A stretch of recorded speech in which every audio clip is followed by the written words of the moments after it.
Hello मेरे प्यारे scientist हो। तो कैसे आप सब ठीक ठाक। उम्मीद करता हूँ कि आप सब खैरियत से होंगे। क्या करेंगे इस लेक्चर में? अरे बताया तो था, स्ट्रक्चर आप आइस करेंगे। आइस जो लिक्विड से बनता है, वाटर से, और उसमें खुदा जहान का एमसीक्यूज भी करेंगे। आपको ये भी बताएंगे कि ये आइस जो है, बर्फ, ये क्यों वाटर के ऊपर तैरता है, नीचे नहीं जाता, क्यों? आपको ये भी बताते हैं कि क्या आइस में हाइड्रोजन बॉन्ड प्रेजेंट है या नहीं, या हाइड्रोजन बॉन्ड सिर्फ वाटर में होता है क्योंकि ये लिक्विड का प्रॉपर्टी है। आपको ये भी बता रहे हैं कि हाइड्रोजन बॉन्ड कितना स्ट्रांग होता है। क्या वाटर में हाइड्रोजन बॉन्ड ब्रेक हो सकता है? कितने टेम्परेचर पर ब्रेक हो सकता है? और क्या ये आम टेम्परेचर पर ब्रेक हो सकता है या नहीं?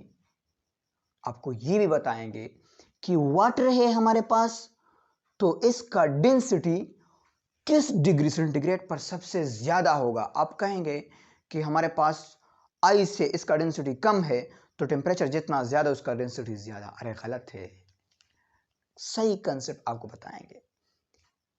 और आपको ये भी बताएंगे कि क्या आइस जो हमारे पास बर्फ है, ये सॉलिड है या लिक्विड में हम स्टडी करते या लिक्विड ही है।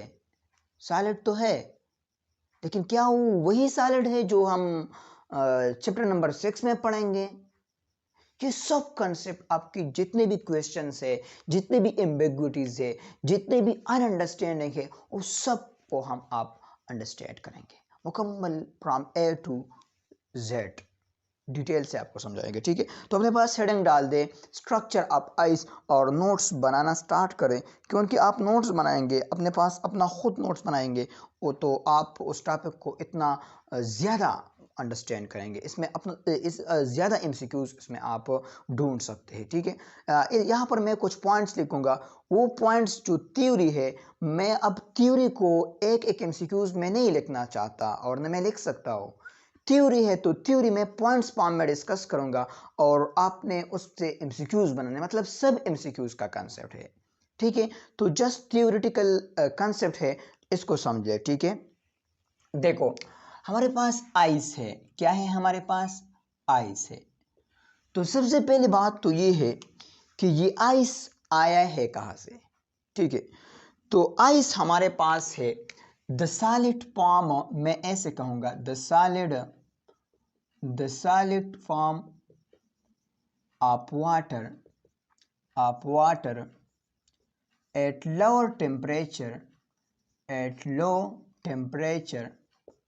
are called, इसको मैं कहूँगा are called ice, इसको मैं कहूँगा आइस। हमारे पास वाटर का जो सॉलिड फॉर्म है, जो कि लो टेम्परेचर पर एग्जिस्ट करता है, ये हमारे पास क्या है? सॉलिड है, आइस है, सॉरी, ये हमारे पास आइस है, ठीक है? अब देखो, आइस आया है वाटर से। कहाँ से आ गया है? वाटर से। अब देखो, कंसेप्ट स्टार्ट होता है वाटर से, तो मैं स्टार्ट लूंगा वाटर से। ये हमारे पास क्या है? ये हमारे पास वाटर है, और वाटर में जो है, ये हमारे पास वाटर में मॉलिक्यूल है। किसके मॉलिक्यूल है? हमारे पास वाटर के तो मॉलिक्यूल है ना, ये हमारे पास वाटर के मॉलिक्यूल है। अब मैंने आपको ये बताया था कि हमारे पास वाटर है, चूंकि ये हमारे पास लिक्विड में आता है, और इसके साथ हमारे पास अगर गैस है, तो इसमें भी मॉलिक्यूल, इसमें भी मॉलिक्यूल। इसमें जो मॉलिक्यूल्स है, ये मॉलिक्यूल ऑलवेज मोशन में होता है, ऑलवेज इन मोशन। मॉलिक्यूल क्या होता है? Always in motion. गैस हो या लिक्विड हो हमारे पास, इसमें मॉलिक्यूल्स ऑलवेज मोशन में होता है। क्या होता है? ऑलवेज मोशन में होता है। और मैंने आपको ये भी बताया था कि इसका मोशन सेम नहीं है। मतलब अगर ये मॉलिक्यूल 2 मीटर पर सेकंड से जा रहा है, तो ज़रूरी नहीं है कि ये मॉलिक्यूल भी 2 मीटर पर सेकंड से जाएगा। ये 3 मीटर, 4 मीटर, 5 मीटर के पर सेकंड से जाएगा, ठीक है? मतलब सेम भी हो सकता है, लेकिन सब के सब सेम नहीं है ये। अब ये 10 मीटर पर सेकंड से जाएगा, ये 5 मीटर पर सेकंड से जाएगा।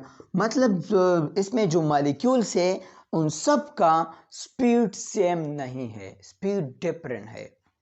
अगर इसका स्पीड डिफरेंट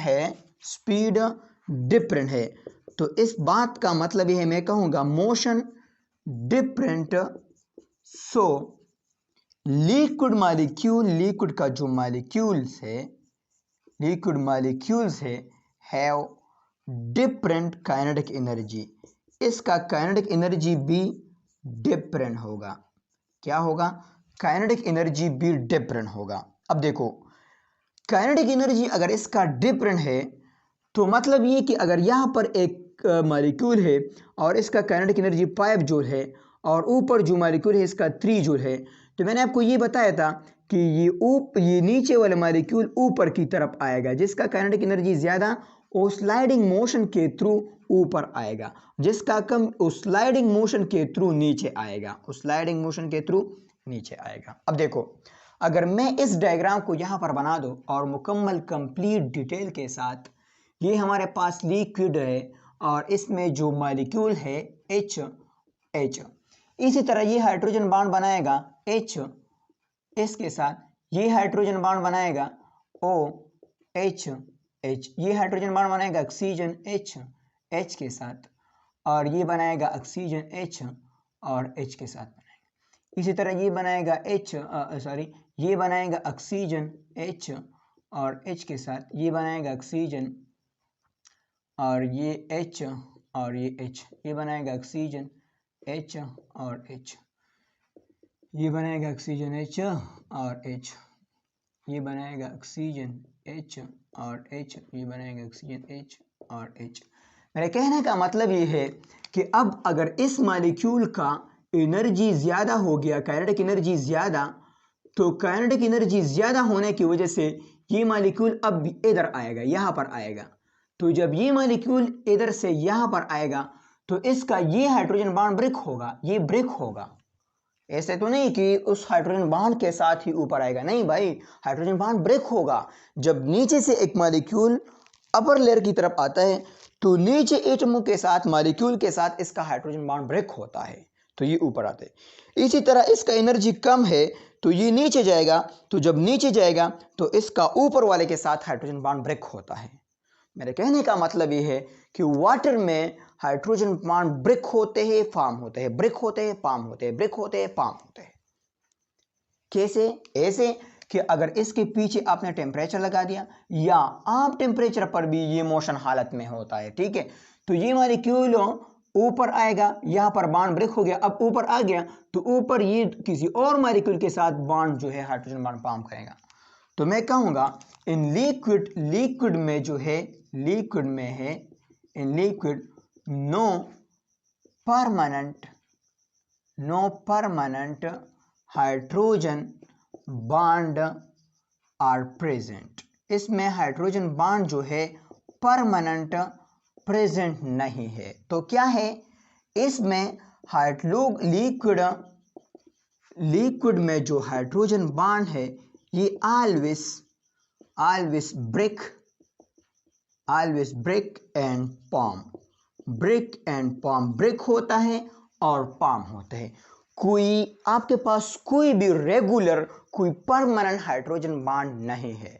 अगर एमसीक्यूज इस तरह आ गया, the hydrogen bond in liquid are regular, permanent, not permanent, तो नॉट परमानेंट है आपके पास। लिक्विड में कोई परमानेंट हाइड्रोजन बॉन्ड नहीं है। क्यों परमानेंट हाइड्रोजन बॉन्ड नहीं? क्योंकि इसमें मॉलिक्यूल ऑलवेज मोशन करता है और ऑलवेज मोशन की वजह से हाइड्रोजन बॉन्ड ब्रेक होते हैं, फॉर्म होते हैं, ब्रेक होते हैं, फॉर्म होते हैं।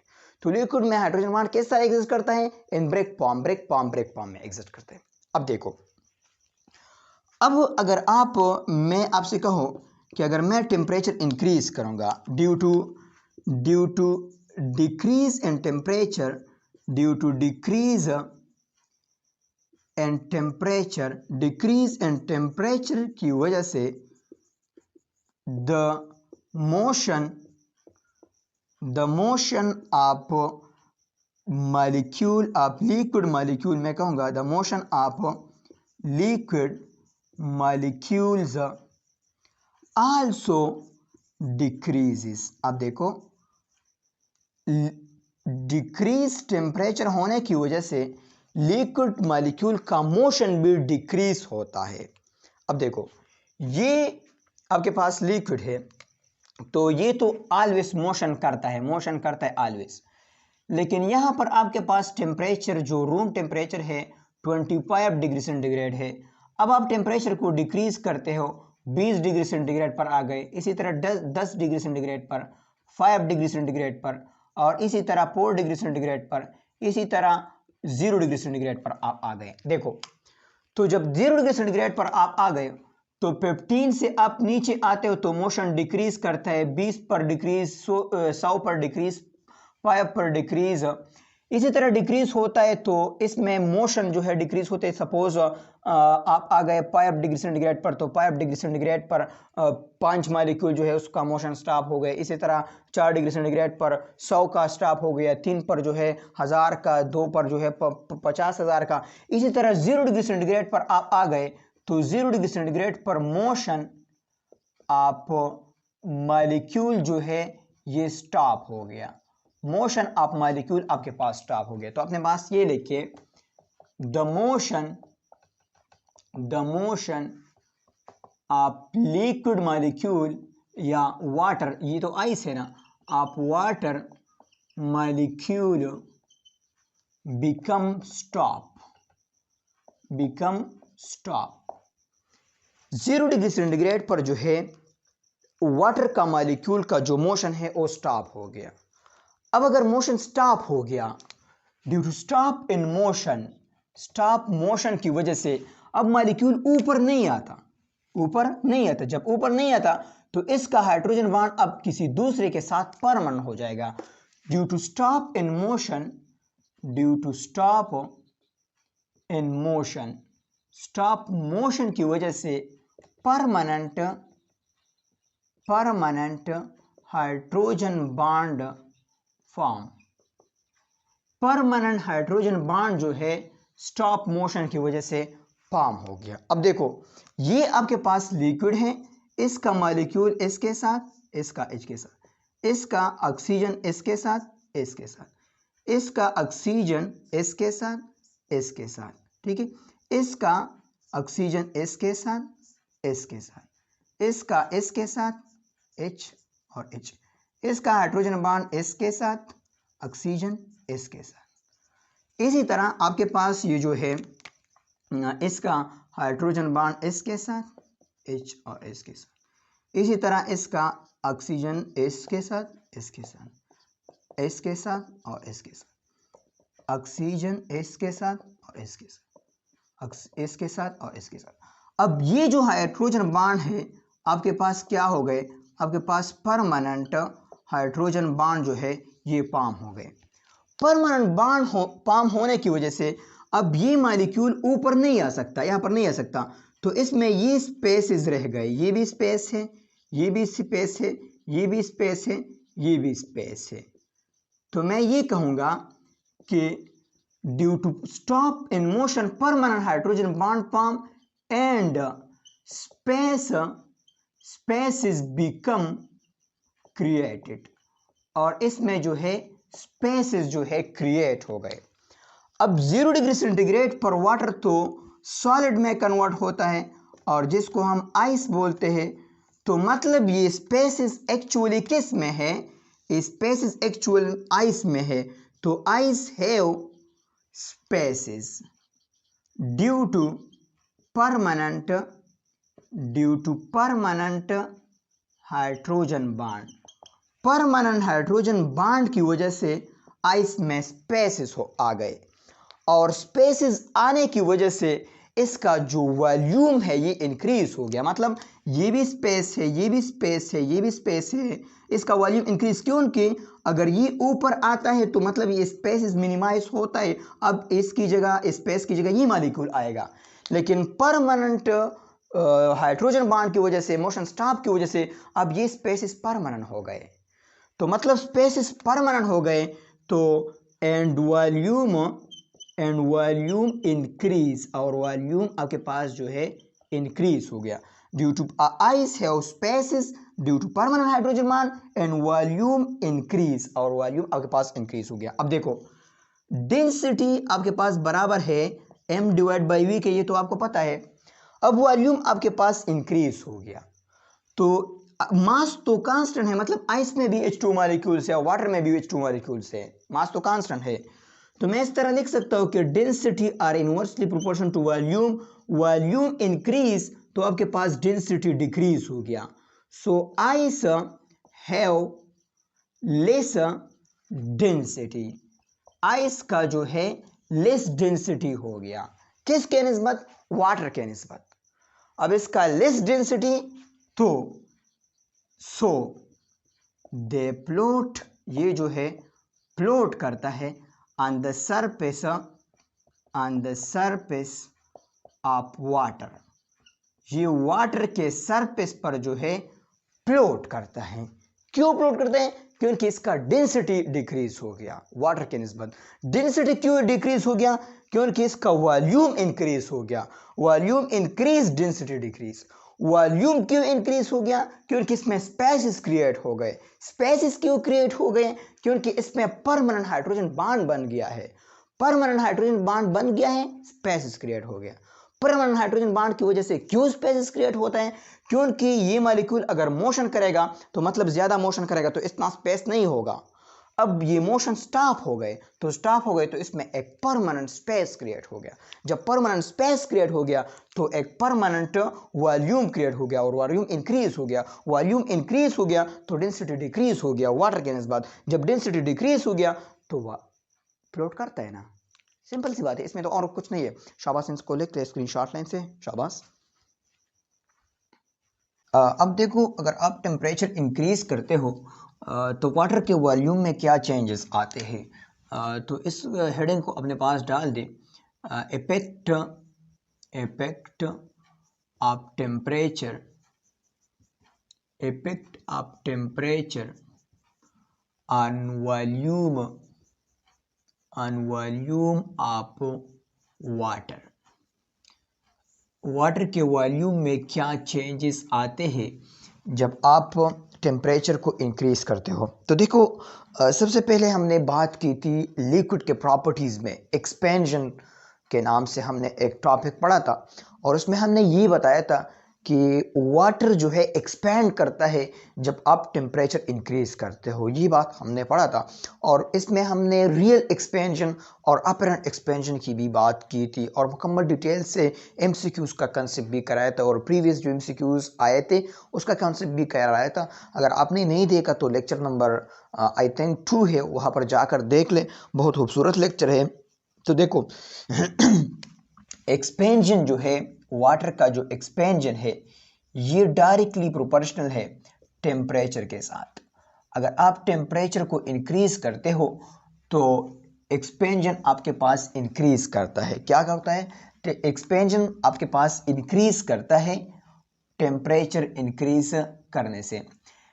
लेकिन अगर आप इसको वाटर के लिए पढ़ ले, ठीक है, आप इसको वाटर के लिए पढ़ ले तो फिर आपके पास क्या होता है? देखो आपके पास ये होता है, देखो हमें पता है कि 100 डिग्री सेंटीग्रेड पर वाटर जो है H2O मैं लिखूंगा, ये आपके पास बॉयल होता है, ये हमें पता है।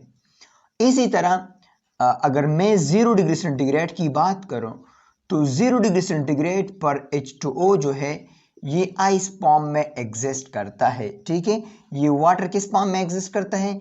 ये आइस फॉर्म में एग्जिस्ट करता है। और 100 डिग्री सेंटीग्रेड पर बॉयल्स यानी कि वेपर फॉर्म में एग्जिस्ट करता है। अब देखो वेपर से, तो वेपर्स मतलब ये कि एक H2 दूसरे से सेपरेट हो गया है, अब इसका वॉल्यूम ज्यादा है, वॉल्यूम इसका मोर है। और यहाँ पर 0 डिग्री सेंटीग्रेड पर हमने बात की थी कि आपके पास हाइड्रोजन बॉन्ड परमानेंट हो गए तो स्पेसिस क्रिएट हो गए, और जब स्पेसिस क्रिएट हो गए तो इस बात का मतलब ये है कि इस पर भी वॉल्यूम मैक्सिमम है। क्या है? इस पर भी वॉल्यूम अब मैक्सिमम है। तो देखो, तो मतलब वॉल्यूम यहाँ पर भी मैक्सिमम है, वॉल्यूम यहाँ पर भी मैक्सिमम है। तो जब वॉल्यूम मैक्सिमम है तो कौन से टेम्परेचर पर वॉल्यूम मिनिमम होगा? मतलब ये रिलेशन कहाँ से स्टार्ट होगा? तो ये रिलेशन वाटर का जो स्टार्ट होता है अपने पास नोट कर ले। ये स्टार्ट होता है यहाँ से। अगर मैं 1 डिग्री सेंटीग्रेड आ जाऊँ, इसी तरह 2 डिग्री सेंटीग्रेड आ जाऊँ, 3 डिग्री सेंटीग्रेड और फिर इसके बाद 4 डिग्री सेंटीग्रेड। तो 4 डिग्री सेंटीग्रेड ये आपके पास बाउंड्री है। इसके बाद जब आप ऊपर जाते हो तो वॉल्यूम आपके पास इंक्रीज करता है। Volume are directly proportional to temperature. लेकिन अगर आप यहाँ पर टेम्परेचर को डिक्रीज करते हो तो वॉल्यूम यहाँ पर जो है आपके पास इनवर्सली प्रोपोर्शनल टू टेम्परेचर है। ये वाटर के केस में, ठीक है। वाटर के केस में अगर आप 4 डिग्री सेंटीग्रेड से नीचे आते हो तो फिर टेम्परेचर डिक्रीज करने से वॉल्यूम इंक्रीज करता है। 4 डिग्री सेंटीग्रेड से ऊपर अगर आप टेम्परेचर इंक्रीज करते हो 10 डिग्री सेंटीग्रेड, इसी तरह 20 डिग्री सेंटीग्रेड, 50 डिग्री सेंटीग्रेड और 100 डिग्री सेंटीग्रेड, तो वॉल्यूम इंक्रीज करता है टेम्परेचर इंक्रीज करने से, ठीक है। ये बात क्यों? ये बात इसलिए क्योंकि हमें पता है कि असल में हमारे पास जो लिक्विड का मॉलिक्यूल है, लिक्विड का मॉलिक्यूल इसका मोशन इंक्रीज करता है। तो मोशन इंक्रीज करते हैं तो 4 डिग्री सेंटीग्रेड पर इसका मोशन बहुत इंक्रीज होता है, मॉलिक्यूल एक दूसरे से दूर जाता है, तो इसलिए इसका वॉल्यूम इंक्रीज करता है। और 4 डिग्री सेंटीग्रेड से नीचे अगर आप आते हो 3 डिग्री सेंटीग्रेड पर और 2 डिग्री सेंटीग्रेड पर, तो इस 4 डिग्री सेंटीग्रेड पर इस वाटर का मॉलिक्यूल मोशन स्टॉप होने की तरफ जा रहा है। तो मतलब 4 डिग्री सेंटीग्रेड पर 200 मॉलिक्यूल स्टॉप, 3 पर 400 स्टॉप और 2 पर इसी तरह 1000 स्टॉप, सपोजिशन की मैं बात कर रहा हूँ, तो स्टॉप होते। तो यहाँ पर भी वॉल्यूम जो है इंक्रीज की तरफ जा रहा है, वॉल्यूम इंक्रीज की तरफ जा रहा है। इससे ऊपर भी आप जा रहे हैं तो वॉल्यूम इंक्रीज की तरफ जा रहा है।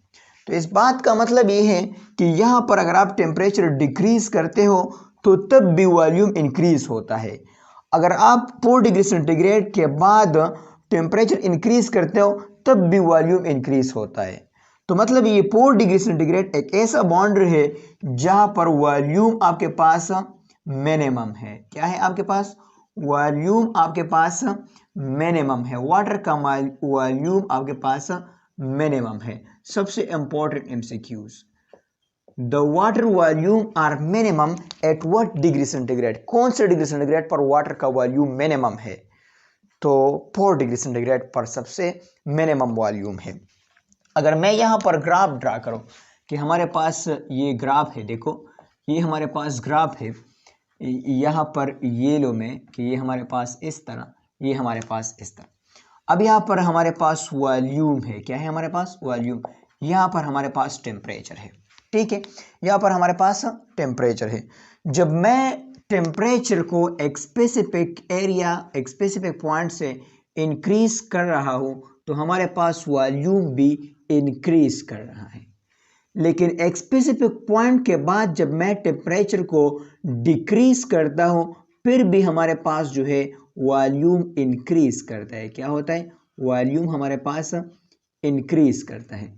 और ये टेम्परेचर जो हमारे पास है ये हमारे पास 4 डिग्री सेंटीग्रेड है। 4 डिग्री सेंटीग्रेड से अगर मैं नीचे आता हूँ, मतलब 3 डिग्री सेंटीग्रेड पर, इसी तरह 2 डिग्री सेंटीग्रेड पर, 0 डिग्री सेंटीग्रेड पर मैं आता हूँ तो फिर भी हमारे पास वॉल्यूम जो है इंक्रीज की तरफ जा रहा है। देखो इसको, देखो यहाँ पर इतना वॉल्यूम आपके पास इंक्रीज हो गया है। इसी तरह अगर मैं 4 डिग्री सेंटीग्रेड से जा रहा हूँ 10 degree centigrade, 20 degree centigrade, 100 degree centigrade, तो हमारे पास इसका वॉल्यूम क्या होता है? वॉल्यूम इसका भी इंक्रीज होने जा रहा है। ये आपने याद रखना है, ठीक है। वॉल्यूम आपके पास इंक्रीज होता है। वॉल्यूम आपके पास क्या होता है? इंक्रीज होता है। तो ये पॉइंट जो आपके पास है, ये जो 4 डिग्री सेंटीग्रेड पर है, तो 4 डिग्री सेंटीग्रेड पर वॉल्यूम वाटर का ये सबसे लीस्ट होगा। क्या होगा? ये लीस्ट होगा। अब देखो अगर वॉल्यूम आपके पास लीस्ट है सो हमको तो ये बात पता है कि density is equal to mass per unit volume. अब मास तो सेम है H2 का, तो density are inversely proportional to volume. Volume आपके पास लीस्ट है तो डेंसिटी आपके पास हाईएस्ट होगा, हाईएस्ट। तो एक और एमसीक्यूज अपने पास ये नोट करें, the density of water, water का जो डेंसिटी है आर हाईएस्ट, ये हाईएस्ट है at 4 degree centigrade temperature. 4 degree centigrade temperature पर वाटर का जो डेंसिटी है ये सबसे हाईएस्ट है। ठीक है, कैसे, देखो इस तरह, अगर इसका मैं ग्राफ बनाऊं कि इसका ग्राफ किस तरह बनेगा, तो इसका ग्राफ इस तरह बनेगा। देखो ये आपके पास इस तरह, ये आपके पास इस तरह, यहाँ पर आपके पास ये डेंसिटी और ये आपके पास टेम्परेचर। ठीक है, तो यहाँ पर ये आपके पास सबसे हाईएस्ट डेंसिटी, अगर आप टेम्परेचर को डिक्रीज करते हो तो डेंसिटी आपके पास डिक्रीज करेगा। इसी तरह टेम्परेचर को 4 डिग्री सेंटीग्रेड के बाद आप इंक्रीज करते हो तो फिर भी डेंसिटी आपके पास थोड़ा डिक्रीज होता है। ठीक है, तो मतलब ये कि इस 4 डिग्री सेंटीग्रेड इस टेम्परेचर पर डेंसिटी जो है वाटर का ये हाईएस्ट होता है। क्या होता है? हाईएस्ट होता है। तो ये ग्राफ भी आपने याद करना है, ये एमसीक्यूज भी आपने याद करना है। अक्सर पेपर में ये ग्राफ भी आते हैं, आपको एमसीक्यूज देगा, which one of the following graph is correct for the ice structure for the highest density of water, for the highest temperature of water at which the density of water are maximum और the volume of water are minimum. तो ये MCQs आ सकते हैं, तो ये graph भी आपने note करना है। ठीक है, समझ में आ गए? शाबाश, इनसे स्क्रीनशॉट लें। ठीक है, ये कंसेप्ट समझ में आ गया। यहाँ पर आपका हाइड्रोजन बॉन्ड का कंसेप्ट, एप्लीकेशंस और number of hydrogen bond, strength of dipole, strength of hydrogen bond, इस सब का कंसेप्ट ख़त्म हो गया। ठीक है, 3 लेक्चर में हमने इसको कंप्लीटली कवर किया है। इंशाल्लाह नेक्स्ट लेक्चर में हम पढ़ेंगे London dispersion force. London dispersion force हमारे पास क्या होता है, क्यों इस फोर्स को लंडन डिस्पर्जन फोर्स कहते हैं, क्या लंडन डिस्पर्जन फोर्स हमारे पास सिर्फ नॉन पोलर में एग्जिस्ट करते हैं? नहीं यार, पोलर में भी एग्जिस्ट करते हैं। सर हमने तो नॉन पोलर में पढ़ा है, नॉन पोलर में इस तरह एग्जिस्ट करते हैं, लेकिन सर ये पोलर में कब अराइज होगा? तो इसका कंसेप्ट हम डिटेल से पढ़ेंगे। क्या सर हमारे पास लंडन डिस्पर्जन फोर्सेस है, क्या ये साइज पर डिपेंड करता है? बिल्कुल करता है। अगर साइज हमारे पास बड़ा है तो लंडन डिस्पर्जन फोर्सेस सर कम होगा या ज्यादा होगा, इसके बारे में हम पढ़ेंगे। क्या सर ये शेप पर डिपेंड करता है? अगर एक मॉलिक्यूल हमारे पास स्फेरिकल है, मतलब गोल है, दूसरा हमारे पास ब्रांच है, तीसरा हमारे पास एक एक्सपेंडेड फॉर्म में है, मतलब हमारे पास स्ट्रेट है, तो किस में डायपोल डायपोल फोर्सेस ज्यादा होगा, सॉरी लंडन डिस्पर्जन फोर्सेस ज्यादा होगा? इसके हवाले से हम भी बात करेंगे। क्या लंडन डिस्पर्जन फोर्सेस की वजह से एक मॉलिक्यूल, एक कंपाउंड सॉलिड में एग्जिस्ट कर सकता है? जी बिल्कुल कर सकता है। क्या लंडन डिस्पर्जन फोर्सेस की सिर्फ एग्जांपल जो हमारे पास है हेलोजन गैसेस है? नहीं यार, इसके अलावा भी है, F2I2, Br2, P4S8, ये सब हमारे पास लंडन डिस्पर्जन फोर्सेस के एग्जांपल है।